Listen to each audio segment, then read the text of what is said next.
Alam niyo, ayaw na nga ito pinag-uusapan ng asawa ko. Pero ano kasi ako, totoong tao. Hindi ko kaya magsinungaling. Pag tinanong mo ako kung maganda o pangit, sasabihin ko yung totoo.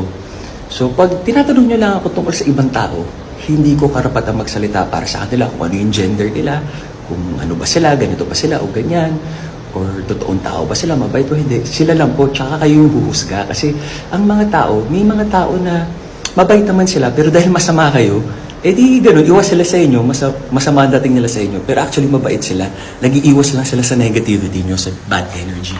So ganun lang yun, ako na po yung pinaka-totoong tao, kaya nga I always get in trouble because I always tell the truth.